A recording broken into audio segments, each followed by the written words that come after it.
Du coup, je retourne sur le live ou quoi, mais je vais faire des révisions avec eux du coup, hein. Je vais profiter de cette heure-là pour faire des révisions avec eux. Oui. Travailler le rôle aide-soignant. Je vais faire avec eux. C'est pas grave.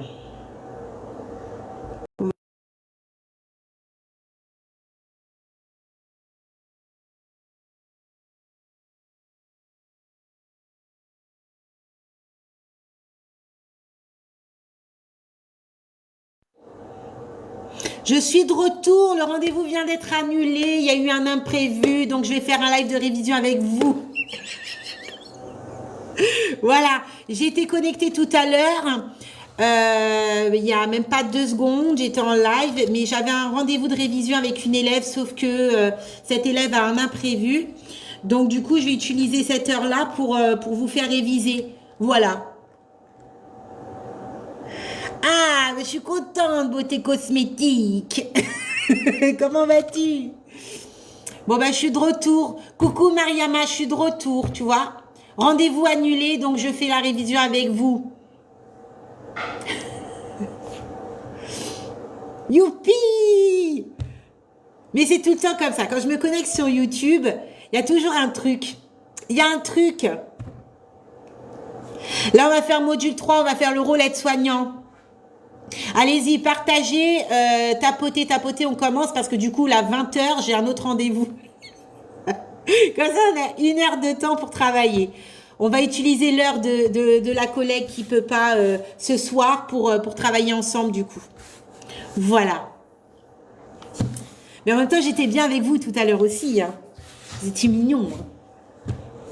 Coucou Fatou, bien et toi? Je vais juste prendre mon chargeur parce que sinon ça va bugger. Et du coup, toutes les personnes qui étaient là tout à l'heure, eh ben, ils sont partis en pensant que j'étais en rendez-vous. Et ben voilà. Et ben non, je reviens. Bonsoir, coucou la fierté. Voilà, rendez-vous annulé, donc je travaille avec vous ce soir. Ce soir. Donc ce soir, j'ai allez, même pas 40 minutes pour travailler avec vous. Parce que j'ai un rendez-vous, en espérant qu'il ne soit pas annulé, à 20h. À 20h00. 00.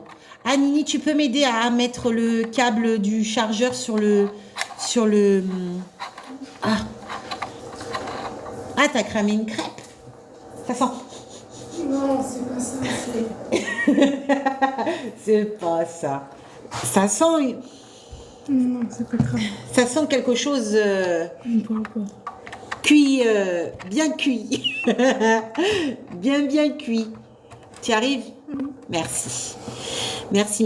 Bon, j'étais en ligne, ben, tu vois. Bon, allez, je vous laisse tapoter, on fait un live de révision. Prenez une feuille, un stylo. Voilà. Bah, nous revoilà. On est là, voilà. Le rendez-vous a été annulé. La collègue avait un empêchement, donc du coup, on va réviser ensemble. De toute façon, j'avais froid en haut. Il faisait froid en haut. Allez-y, tapotez. Partagez aux collègues. Prenez une feuille et un stylo. Alors, c'est varié, Louise. Ça peut être sur tout et n'importe quoi. Enfin, tout et n'importe quoi. Ça peut être sur plusieurs appareils. Chaque établissement a leur propre fonctionnement. Coucou, princesse. Ouh, félicitations. Enfin, super. Je suis contente pour toi, collègue. Félicitations. Hey, il faut fêter ça. Hein. Tu vas le fêter, j'espère. J'espère que tu vas le fêter. Ah, t'as vu ton nom? Non, mais voilà, ça me fait du bien, là, parce que tout à l'heure, j'étais prise plein cœur. Héloïse, à cause de toi que j'ai eu 6. Oh. Là, maintenant, j'ai eu mon diplôme. Oh, ça me fait du bien. Vous me soulagez, vous savez même pas à quel point. Félicitations. Alors, est-ce que vous êtes prêts pour travailler un petit peu là avec moi là du coup? Il y en a, ils vont rien comprendre. Mais je suis désolée, c'est que je me suis reconnectée parce que le rendez-vous vient juste d'être annulé Et du coup, je me sers de cette heure qui a été annulée pour pouvoir travailler avec vous. Voilà. Donc, si vous voulez réviser, vous me mettez OK. Si vous êtes prêt pour réviser, vous mettez OK. Si vous avez une feuille et un stylo, vous mettez OK. On démarre. Je commence la semaine prochaine le taf. Yes! Comment tu le sens? Ouah, il y a des OK. Il y a OK pour Louise, il y a OK pour Oriette, il y a OK pour Mourane, il y a OK pour Mariama, il y a très très bien pour la fierté. Elle se sent très bien pour attaquer son travail. OK pour Ami, OK pour Beauté Cosmétique, OK pour Fatou. OK pour tout le monde. OK, d'accord, ça marche. Alors là, maintenant, on va travailler le bloc 2. On va profiter de cette heure. On n'a pas beaucoup de temps puisqu'à 20 heures, en espérant que celui-ci ne sera pas annulé, ce rendez-vous, je devrais quitter le live. Toute ma promo est diplômée. Félicitations à vous. Félicitations. Félicitations. Voilà, donc on va travailler du coup le bloc 2 sur le rôle aide-soignant. Je vais faire un petit peu la même chose que j'avais fait pour les groupes membres VIP sur WhatsApp. Je vais vous demander simplement 5 rôles aide-soignants avant de faire des transmissions et avant de prévenir l'IDE. Voilà. Donc, comme j'ai vu beaucoup d'OK, on va démarrer. Ça va être des petits cas, petites mises en situation et c'est à vous de jouer. OK. Alors, vous travaillez en... Où est-ce que vous travaillez? On va commencer l'EHPAD et après on va finir en médecine. C'est parti. Vous travaillez en EHPAD. Vous vous apprêtez à aller dans la chambre de Monsieur X pour une aide à la toilette au lavabo. C'est un monsieur qui se déplace seul et qui choisit seul ses vêtements. Il n'a pas de troubles cognitifs, mais a fait de nombreuses chutes. Donc, il n'a pas très confiance en lui, il a besoin quand même d'être accompagné pour aller au sanitaire, au WC, etc. Il n'est pas incontinent, fécal, urinaire. On est sur le bloc 2. Ce matin, lorsque vous rentrez dans la chambre, vous apercevez ce monsieur toujours dans son lit. C'est pas son habitude. Normalement, il se réveille très très tôt et vous le retrouvez très souvent assis sur son fauteuil. Il se trouve au lit. Il commence à gémir, donc vous l'entendez gémir et vous vous approchez. Vous observez qu'il est en sueur. Il est pâle et en sueur. Vous vous apprêtez à faire ses paramètres et vous voyez qu'il est à 38,5 degrés Celsius, qu'il a une tension de je sais pas moi, 14,6 mm de mercure. Il a 85 ans. Qu'il a un pouls à 60 battements par minute. Et donc, voilà. Donc, qu'est-ce que vous... ça bug, il faut tapoter les filles. Ouais. Donc, alors, quels sont les problèmes rencontrés pour ce monsieur? Donc, c'est monsieur X qui a un tempérament, qui se lève assez régulièrement tout seul. Quand vous arrivez dans sa chambre le matin, il est souvent assis sur le fauteuil. Mais aujourd'hui, ce monsieur est allongé. Vous l'observez dans son lit, en train de gémir, en sueur, pâleur. Vous décidez donc de faire les paramètres, les prises de paramètres vitaux. Et vous observez qu'il est à 38,5 degrés Celsius. Je crois que c'était ça. À 14,6 de tension, c'était ça. Une saturation à 96 et je sais plus. Mais voilà, on va dire SAT 96, tension à 14,6 et une température à 38,5 degrés Celsius. Donc, quel est le souci rencontré pour ce monsieur? Quel va être le souci? Ah oui, le bloc 2. Alors, c'est une hyperthermie. Pourquoi tu dis une hyperthermie? Qu'est-ce qui te fait dire qu'il est en hyperthermie par rapport à ce cas? Tu dis qu'il est en hyperthermie, mais qu'est-ce qui te fait dire à travers ce cas qu'il est en hyperthermie, ce monsieur? Alors, pas maintenant les rôles soignants, mais oui, Mariam. La fièvre, ouais, mais on dit qu'il a combien de température? Est-ce que vous vous en rappelez? Samira, oui, il a de la température. Est-ce que vous avez noté sa température? Il est fébrile.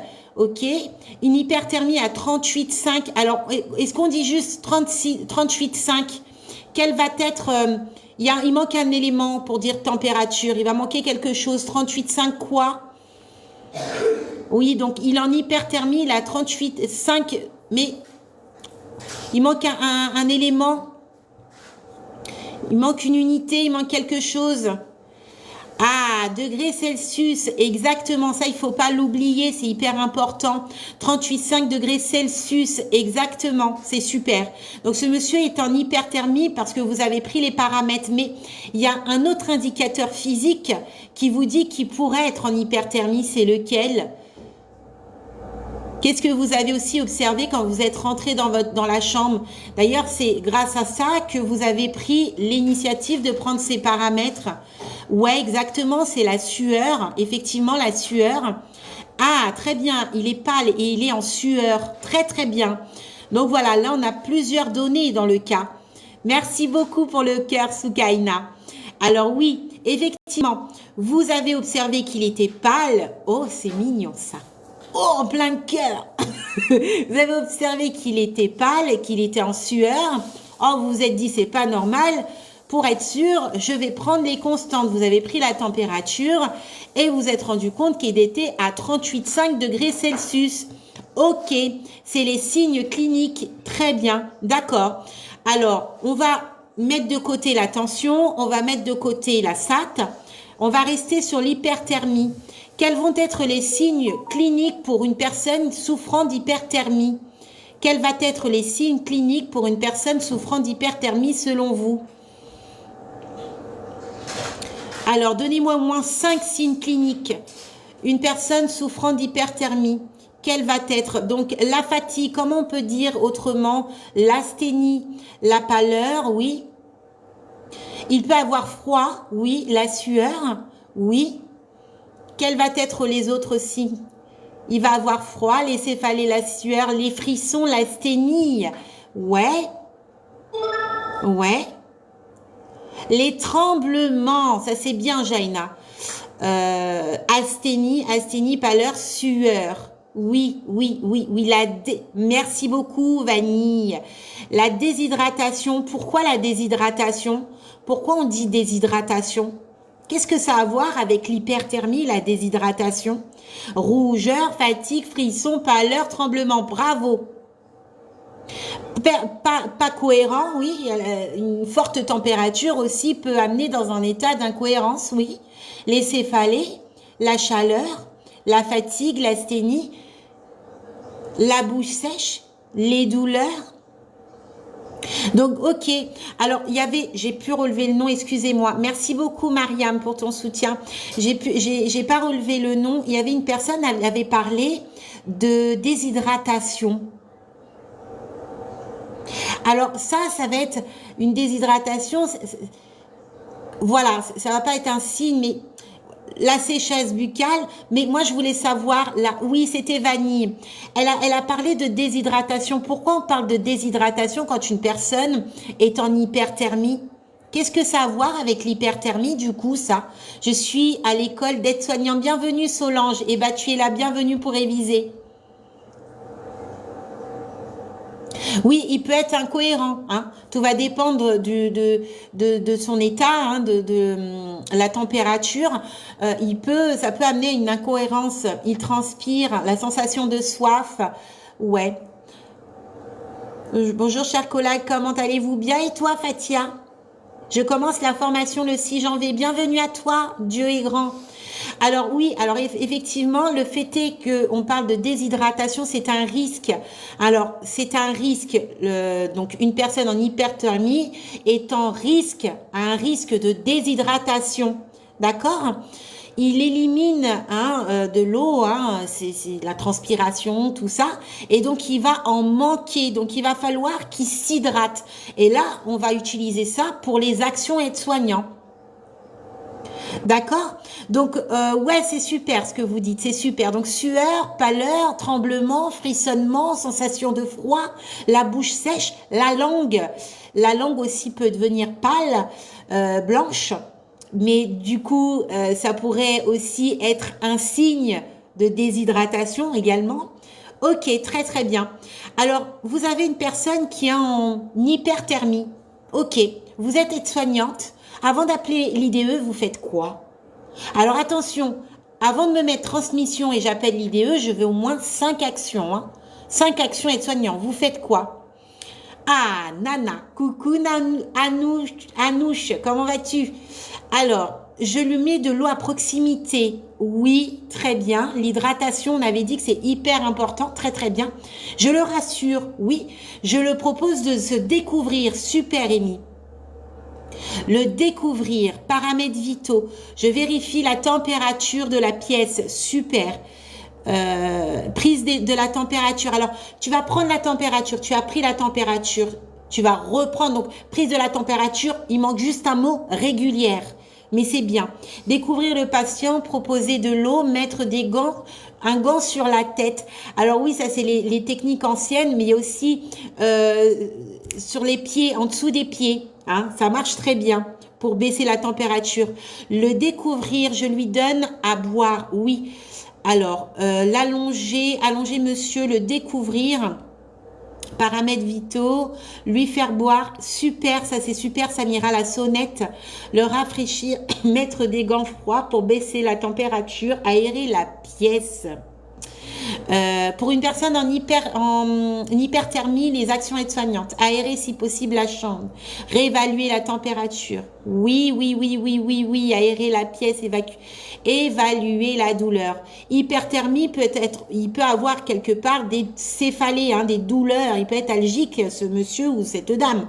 Donc l'évaluation de la douleur, il faut pas l'oublier, c'est super M1 non. C'est Manon je crois, non? Voir avec l'IDE pour la vessie de glace. Oui, et ça va être les rôles après. Aérer la pièce. Alors, il est en hyperthermie, ce monsieur. Oui, je l'enregistrerai sur YouTube. Super, signe inflammatoire. Oui, c'est Manon. Ah, tu vois, je suis trop forte. Hein. Lui mettre des habits amples, ouvrir la fenêtre. Exactement, vous avez dit exactement les actions que j'attendais. C'est super, vous êtes au top. Une personne en hyperthermie, donc moi chaque fois je m'entraîne avec vous comme ça. Avant de prévenir l'IDE, avant de faire des transmissions, il faut mettre des actions aides-soignants.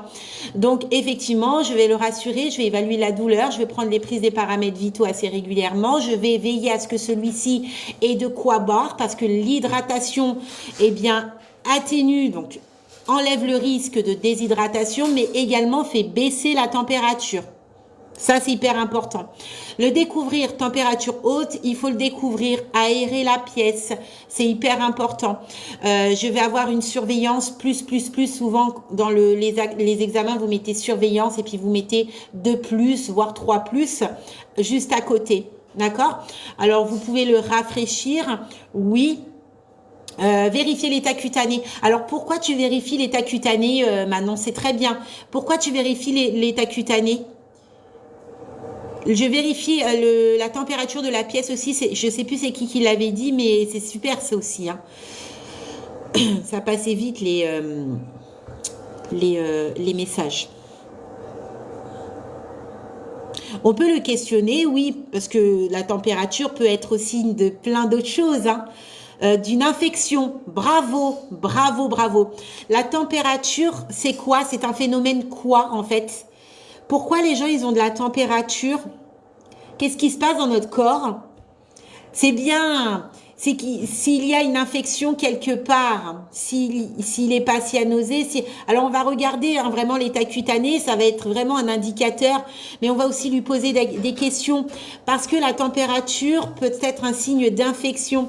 Alors je sais pas si vous avez déjà été confronté à ça, mais vous avez des personnes qui sont en hyperthermie et il s'avérait que certaines personnes vont avoir par exemple une cystite. Vous voyez, ça c'est le lien, vous voyez. Donc la température c'est un moyen de défense, d'accord? C'est un moyen de défense, donc c'est tout à fait normal, exactement. C'est une action qui se manifeste car le corps se défend très bien, très bien. Waouh, super. Vous êtes au top là. Qu'est-ce qui s'est passé? Vous avez mangé quoi aujourd'hui là? On est en milieu de semaine, on n'est pas vendredi, c'est le bonjour, c'est bien. De nous dire l'état cutané, penser avant de... Ouais, l'état cutané, c'est un indicateur important. Il est très important de regarder l'état cutané. J'aime bien ta méthode. Ah, c'est génial. L'hyperthermie est signe d'alerte. Oui, l'hyperthermie, c'est forcément que le corps va réagir. Hein. C'est une autodéfense, donc il va se passer quelque chose. Fête de Noël, de l'école, les vacances, c'est pour ça. Hein. Les chocolats. C'est chocolat, la rougeur, exactement. Ok, donc là c'est très très bien. Prenez cette technique-là à chaque fois quand vous avez un problème. Faites des mini-cas, faites des petits cas, vous les mettez sur une feuille et vous travaillez avec des collègues que vous entendez bien en IFAS.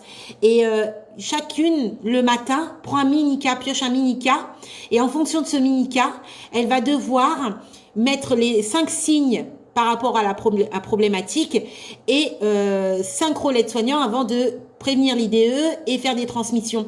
Si vous vous entraînez entre vous comme ça, mais c'est une tuerie quoi. Faites ça. Si vous vous entendez bien avec des collègues, faites cette technique. Elle marche mais d'enfer, mais trop bien, trop bien. Vous n'avez pas besoin de fiches. Hein. Vous faites ça tout le temps, tous les matins. Vous vous mettez en situation, c'est génial. Vous faites ça, c'est génial. Ok, ce monsieur, on a dit qu'il est à 96, je crois. 95 ou 96 de SAT, il me semble, c'était ça. Ok. Est-ce qu'il est désaturé, ce monsieur? On avait dit qu'il était à 96 ou 80. Je m'en rappelle plus. Si vous vous en souvenez, dites-le moi. Je ne sais plus s'il avait 95 ou 96. C'était 96 de SAT. Est-ce que c'est normal?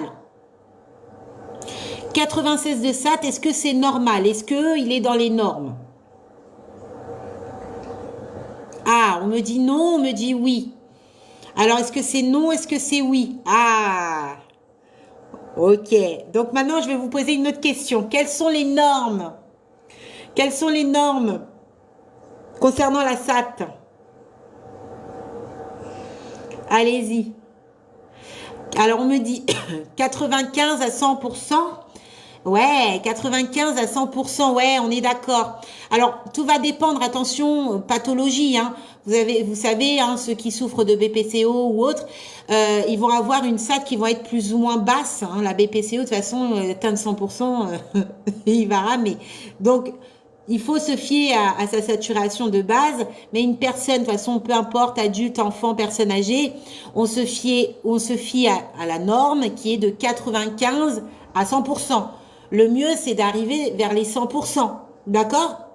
On va se diriger vers les 100%. 95 à 100%. D'accord? 95 à 100%.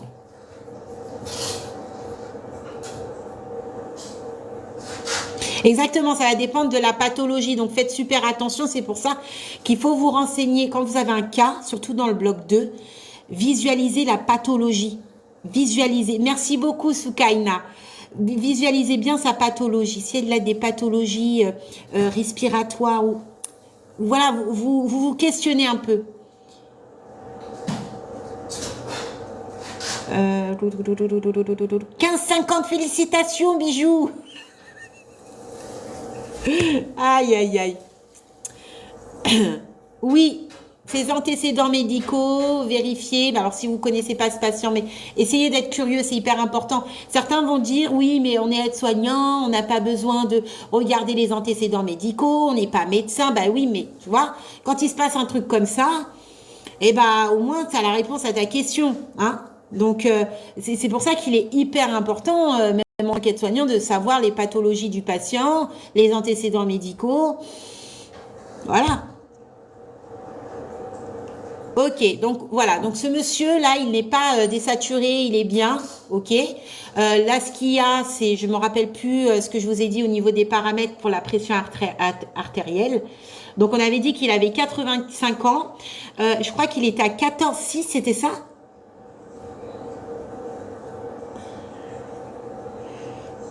Je crois qu'il était à 14, non? Rappelez-moi la pression artérielle qu'on avait dit pour ce monsieur, 85 ans. C'était pas 14, c'était 14. Ok, est-ce que c'est normal? 14 de tension, est-ce que c'est normal? C'était 14,6? Bon, est-ce que c'est normal? Il a 85 ans. Alors, il a 85 ans, il a 14 de tension, est-ce que c'est normal? Attention, 85 ans, il a 14 de tension, est-ce que c'est normal?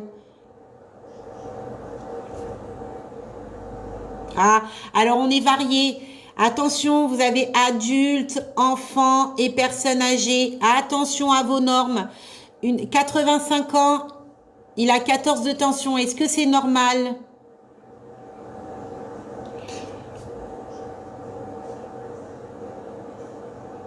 Est-ce qu'on va s'inquiéter? Alors oui, effectivement, allez, on se base sur une personne âgée, elle est à 13, mais il est en légère, en hyper, c'est léger, mais c'est pas plus inquiétant. Pourquoi? Parce que plus on va prendre de l'âge, plus leur tension va augmenter. On va bien sûr se référer à sa tension habituelle. C'est pathologie. Voilà, c'est un ensemble. Oui, exactement. Alors, plus on prend de l'âge, plus la tension va monter. Par contre, on va se référer à ces normes qui lui sont propres, hein, parce que ça se trouve que ce monsieur, il est à 30, à 13,9, 14 de tension. C'est une tension qui est plus ou moins normale pour lui. On va pas s'inquiéter plus que ça. Voilà, donc on va se fier à ça. Oui, ces traitements, il y a tout un ensemble. Ouais. 14 de tension pour une personne âgée, c'est pas inquiétant. Non. Oui, ça dépendra de plein de facteurs, sa situation, ses antécédents médicaux, ses traitements, plein de facteurs. Donc là, le problème pour ce monsieur-là, c'est quoi? Est-ce qu'on va se focaliser sur sa pression artérielle, sur sa saturation ou son hypertension? On va se focaliser sur quoi là par rapport à ce monsieur? On dit qu'il est en hyperthermie, pardon, on dit qu'il est en hyperthermie de 38,5, il a une tension de 14 et il a une SAT de 96, c'est ça? Donc c'est quoi la problématique pour ce monsieur? C'est la tension, l'hyperthermie, la SAT, c'est quoi?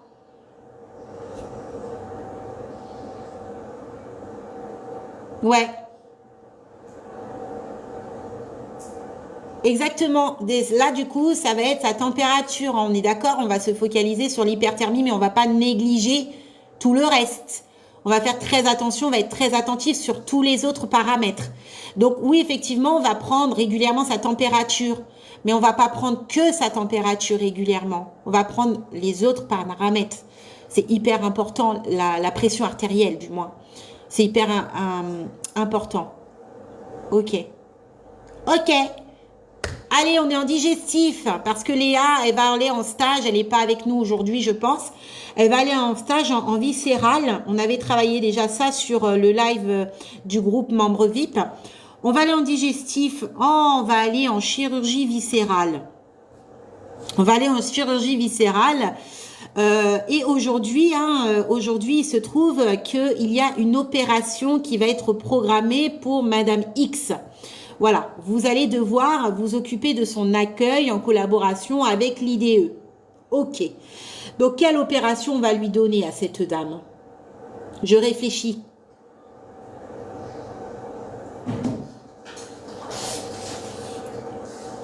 Vésicule biliaire. Voilà. Donc, on va lui... on va s'occuper de sa vésicule biliaire, mais peu importe. Quoi qu'il en soit, elle a une opération qui est programmée à ce jour. Vous devez donc l'accueillir. Demain, non, elle a une opération programmée pour demain. Vous l'accueillez aujourd'hui. D'accord? Donc, comment vous allez l'accueillir, cette personne? Coucou Rachida. Allez, vous êtes en viscéral, vous, chirurgie viscérale, vous allez accueillir une nouvelle patiente qui va se faire opérer demain matin. Donc, vous avez tout un processus à faire, mais quel va être votre rôle en tant qu'aide-soignant? On présente sa chambre, on la rassure, on se présente, oui. Alors, qu'est-ce qu'on fait d'autre? On la rassure, on communique, rassurer, l'emmener vers sa chambre. VA, c'est très bien ça, mais t'as vérifié son identité. Coucou Héloïse, coucou FK. La rassurer, demander son dossier, évaluer la douleur, on la rassure, on lui explique aussi, recueil de données. Les documents, les informations, Héloïse, tu aides bénévolat, bravo. Non, j'avais un rendez-vous qui s'est annulé, c'est pour ça. On lui explique comment va se passer les soins, ce qu'elle aime et ce qu'elle n'aime pas. Bracelet, merci beaucoup, super, c'est ça que j'attendais. Bracelet d'identité, on avait oublié de parler de ça dans le live membre VIP. Surveiller si elle a fait la douche. Ah, ça c'est sympa, ça c'est pas sympa, mais ça c'est intéressant. Ça c'est intéressant, on va revenir sur ça. Sur le dossier, prendre ses paramètres vitaux, bien. Bien.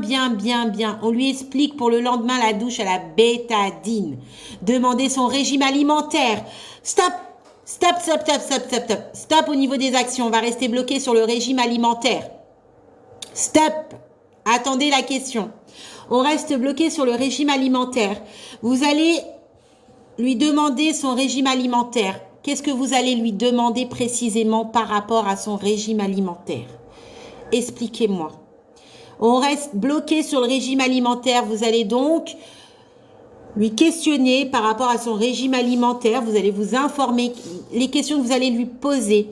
Si elle n'est pas diabétique. Et encore. Sans fibres, sans résidus. Et encore. Si elle a des régimes particuliers. C'est-à-dire. J'attends quelque chose de bien précis. J'attends quelque chose de très précis. Si elle est diabétique, viande ou pas viande. Si elle a des allergies. Merci beaucoup, Mariama. C'est super. Si elle mange du porc ou pas. Hein, si cette personne mange du porc ou si elle n'en mange pas. Si elle mange de la viande, si elle ne mange pas de viande. Si elle mange du poisson. Il faut se renseigner sur ça. Donc, on va encore rester sur le fait de la religion. D'accord? Il y a quelque chose que vous devez respecter et impérativement savoir. Cette personne va se faire opérer. D'accord? Il y a certaines croyances, il faut faire quoi? Et nous sommes dans l'obligation d'y respecter. Qu'est-ce qu'on doit faire en tant qu'aide-soignant par rapport aux religions? J'espère que je ne vais pas être bloquée. On stoppe sur les autres actions. On reste sur les religions. Respect des croyances. Mais qu'est-ce que vous allez faire pour respecter les croyances là? Rester neutre, oui. Et ce qu'elle veut faire, merci Mimi. Ses croyances, le respect de sa prière. Très bien, ses pratiques religieuses. Très bien. C'est super important cette action-là. Il faut impérativement que vous vous renseigniez. Vous avez des personnes qui sont croyants, qui ont leurs propres croyances. Il faut rester neutre, porter aucun jugement et leur laisser un temps pour se recueillir. Et s'ils ont besoin, ramener quelqu'un. Mais il faut leur laisser le temps de se recueillir. D'autant plus que il va se passer une opération. Et les risques, c'est pas sans risque. Donc, pas de jugement. On reste neutre. On s'informe. On prend des notes et on respecte le temps du recueil. C'est important. Être à jeun. Alors, on continue sur le rôle aide-soignant par rapport à une personne qui va se faire opérer demain en chirurgie viscérale. Être à jeun 12 heures avant. Ah, d'accord. Donc, tu me parles d'agent, stop. Vous allez trop vite. Vous allez trop vite pour moi. J'arrive pas. Alors, on parle d'agent. Ok, cette patiente doit être à jeun pendant une certaine heure. Qu'est-ce que vous allez devoir faire? Qu'est-ce que vous allez devoir dire? Qu'est-ce que vous allez devoir appliquer pour que cette personne reste à jeun? Enlever la carafe d'eau. Quand? À quel moment? Protocole pré-op. Super. Merci. Pas de cigarette. Ah, la cigarette. Quand je dépose mes patients hospitalisés en ambu, je remplis le questionnaire avec eux. Yes. Sans fumer également. Fumer, c'est super là. Vous me faites du sans faute là. Faire une transmission 0 minuit. 0. La tête à trop tôt. Avant son arrivée, à partir de minuit. Ni mâcher, chewing-gum, exactement avant minuit. Restriction hydrique. Alors, quand on dit que la personne doit être à jeun, c'est... Mais ils sont trop forts. Je suis désolée si je crie, je suis sourde. Donc, vous baissez le son si je crie. Je sais que j'ai une voix portante. Je suis désolée. Alors, à jeun, ça veut dire ne pas boire, ne pas manger, pas de chewing-gum. C'est à jeun, pas fumer. Ça, c'est dur. Donc, vous allez avoir un devoir éducatif parce que l'opération peut être mise en péril, là, du coup. Hein. Donc, on explique les dangers, le risque par rapport à le fait du non-respect d'être à jeun. Ouais, je suis désolée si je crie. Parce qu'on m'a fait la réflexion, je peux comprendre. Je suis désolée, je suis sourde d'une oreille. Du coup, j'entends... Ça pousse, j'ai le téléphone à côté de moi, mais je sais que je crie. J'arrive pas à mesurer mon intonation de voix. Je suis désolée. Voilà. Alors, intubation, risque sinon, non, t'inquiète. Ok, vous êtes génial. Vous êtes superbe. Vous êtes superbe. Sensibiliser la personne et respecter le fait d'être agent. Et c'est pour lui. Vous allez avoir un rôle éducatif, informatif. Vous allez faire ce que vous devez faire. Il ne pourra pas dire « je n'étais pas au courant ». Vous allez lui dire ce que vous devez dire. C'est votre devoir. Par contre, si lui ne respecte pas, malgré ce que vous lui avez dit, les risques encourus, eh ben c'est lui, c'est ça, c'est lui, c'est ses responsabilités. On ne peut pas rester dans la chambre. Voilà, il y a des éviers, il y a tout ce qu'il faut, quoi. On ne sait pas ce qu'il a dans les poches. Voilà. Donc, voilà.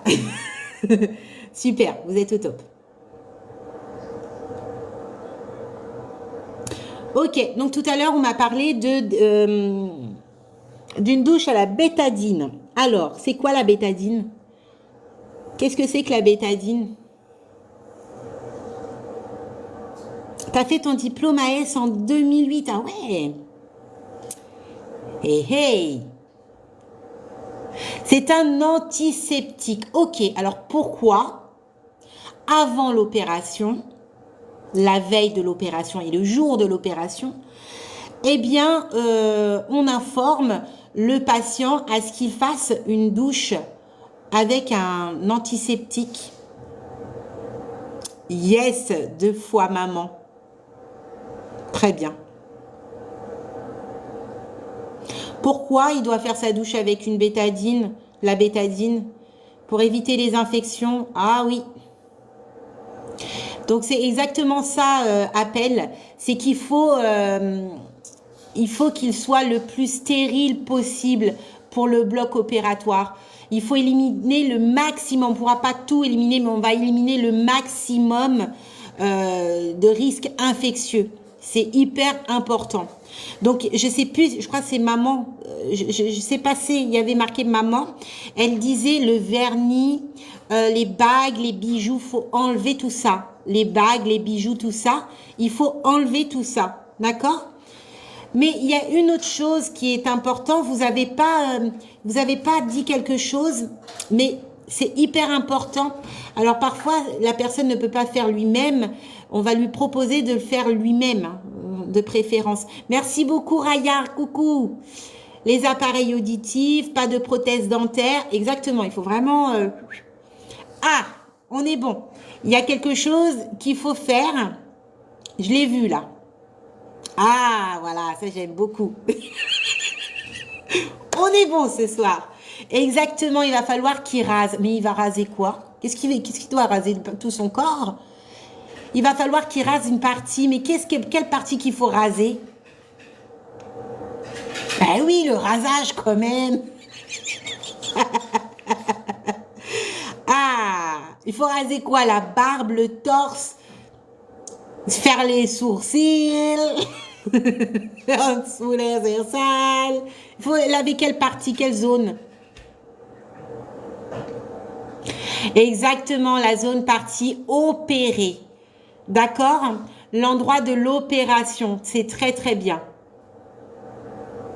Très, très bien. Très bien.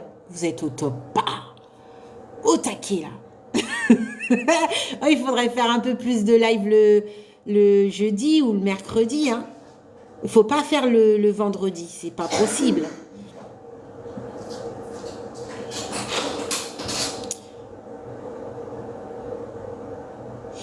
Donc, ok. Donc, effectivement, le rasage, il est hyper important. Alors, on a dit qu'il va falloir qu'il fasse sa douche la veille et le jour même, qu'est-ce qu'il fait? Enlever les piercings, ouais.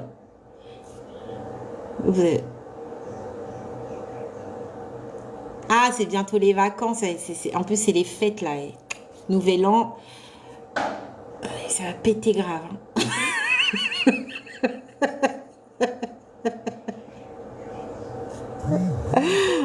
Aïe, aïe, aïe, il faut que j'arrête avec ces conneries, moi. Douche, bonnet, blouse. Même les faux ongles sont interdits, vernis aussi, exactement. Les faux ongles, les faux cils, les tout faux, là. Il faut enlever tout ça, malheureusement, même si ça vous a coûté cher. Ah, bah là, on n'y peut rien, c'est comme ça. Hein. Mettre la blouse, couvrir la tête, chaussons. Je sais plus la question que je vous ai dit. Je me rappelle plus. Pareil, douche, bétail. Oui, le jour même, il va falloir aussi faire une autre douche à la bétadine. Oui. Alors d'accord, ce monsieur, cette dame, donc vous parlez de blouse. Ok.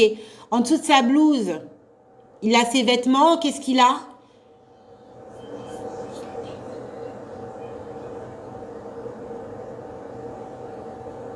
Ouais, il faudrait vérifier l'identité le jour même aussi du transfert. Hein. Il faut revérifier l'identité. Hein. Vous imaginez, c'est pas lui qu'il faut faire une vésicule, on lui fait autre chose. Ouais, exactement. Donc, il a rien en dessous. Hein. On est d'accord, il a sa blouse, il a rien en dessous. On est d'accord. On est d'accord. Ok, bon, bah écoutez, ça m'a fait plaisir de travailler avec vous, ce petit live à l'improviste. Je vais le mettre en replay sur YouTube. Il est avec sa fiche de transfert. Oui, oui, oui, oui, oui. Voilà, je vais préparer du coup le live de 20h en espérant que celui-ci ne sera pas annulé. Mais vous allez plus en me retrouver parce que même s'il est annulé, je vais me poser. Passage aux toilettes aussi, oui. Passage aux toilettes. Moi, je vous invite de bien vérifier le rôle aide-soignante. Il est complet hein, en chir. Hein. Votre rôle aide-soignant en chir, il est costaud. Hein. Attention, hein. Les pré-op, les post-op et tout ça, on n'a pas vu après. Mais il n'y a pas beaucoup de temps ce soir. Mais ouais, il est costaud. Hein. Alors, bien sûr, vous êtes en collaboration. Hein. Vous êtes en collaboration avec l'IDE. Donc, voilà.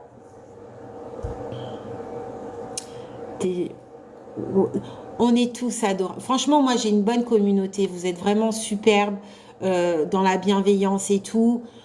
Franchement, il n'y a rien à dire. On a une bonne communauté. Des fois, il y a des spécimens qui viennent juste pour foutre le bordel, mais en fait, il n'y en a pas beaucoup. Hein. Une bonne communauté. Oui. L'attention est à vérifier avant. Alors, je vais faire juste un truc, juste une petite question.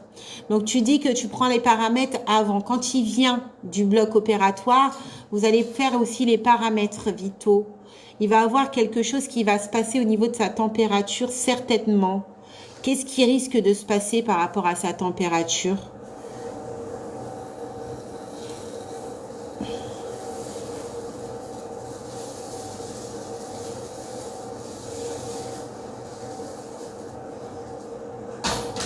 Sa température, elle risque d'être comment? En hyperthermie, Alors, ouais, ça a à voir avec le bloc opératoire.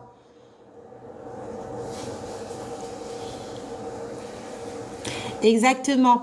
Il y a cette histoire de bloc opératoire, cette chaîne, hein, vous savez, il fait très très froid, donc il peut avoir une chute de température, il peut être en hypo, c'est pour ça qu'il faut reprendre la température. Vous avez aussi le risque que sa température augmente, qu'il soit en hyperthermie, et s'il est en hyperthermie, c'est quoi? Ça peut être dû à quoi? Il peut avoir des douleurs aussi, exactement. Exactement, le risque d'infection, exactement. L'hyperthermie, c'est l'infection, on fait super attention. Post-op, vous allez avoir un rôle aussi, mais très complet par rapport aux surveillances des paramètres, à l'état clinique du patient, vérifier l'état général du patient, vraiment. Que ça soit sur les téguments, le moindre chose que vous allez observer sera très, très important. Ouais. Alors, ce monsieur va être sous anesthésie. Quelles va être les... Je gratte un peu de temps. Vous êtes trop mignons. Vous êtes trop mignons ce soir. Vous êtes adorables. Donc, j'ai envie de rester un peu quand même avec vous. Mais j'ai rendez-vous à 20h quand même. Faut pas que je tarde. Bref, le monsieur ou la dame, là, elle a été anesthésiée. Attention, hein. Qu'est-ce qu'elle peut avoir en rentrant dans sa chambre quelques heures après? Il y en a, ils supportent pas trop l'anesthésie, hein. Ouais, vertige. Il peut avoir des vomissements, des vertiges, des boussolés, les vomissements. Donc on va vérifier tout ça, c'est très important. Vous allez vraiment avoir un rôle très très complet. Il faut être très vigilant, une surveillance plus, hein. Post-op, c'est hyper important, hein. L'anesthésie, on vous injecte quelque chose. Il y a beaucoup de personnes qui ne le supportent pas. Hein, l'après de l'anesthésie peut être compliqué. Moi, je sais que toutes les fois où j'ai eu des opérations sous anesthésie générale, ou voilà, c'était quelque chose. Oh, purée. Voilà, on a cette... alors moi, c'était beaucoup de vertiges. Je me sentais nauséeuse, alors pas forcément des vomissements, mais très nauséeuse. Voilà, c'est très, enfin pas bien, pas bien du tout. Donc on va surveiller tout ça. Pourquoi elle pleure, ma copine, à chaque fois qu'elle pleure? C'est qui pleure là?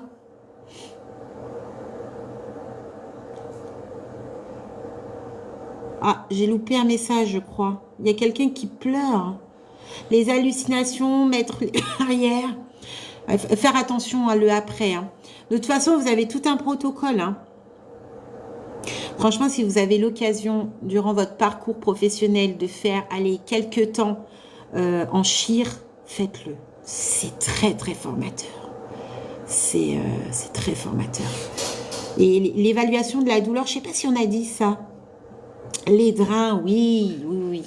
Le premier lever, il est fait avec l'IDE, faites attention à ça. Hein. Parce que souvent, il va y avoir des patients qui vont vouloir se lever tout de suite et qui vont vous dire « Oh non, je vais me lever, Bah non.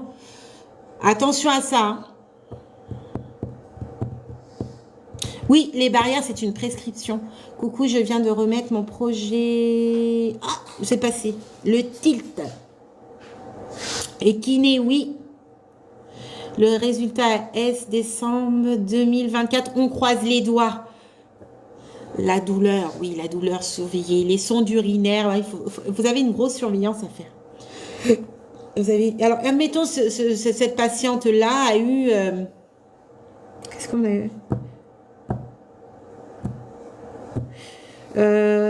Quoi comme opération? J'ai un trou. C'est parti. J'ai un trou d'un coup.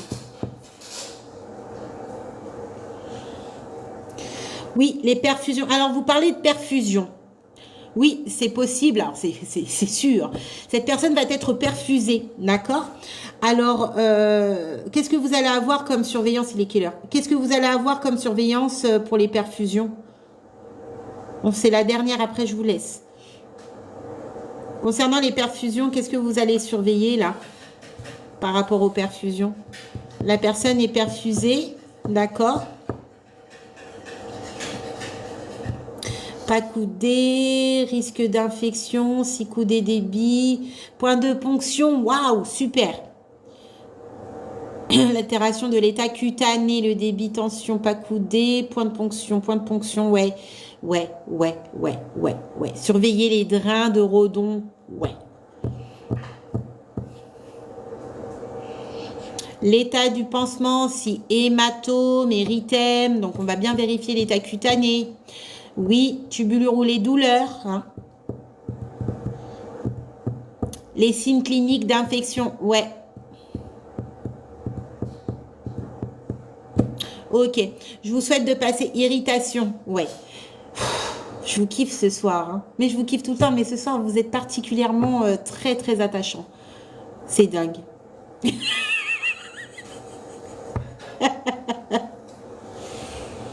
Je vais devoir vous laisser.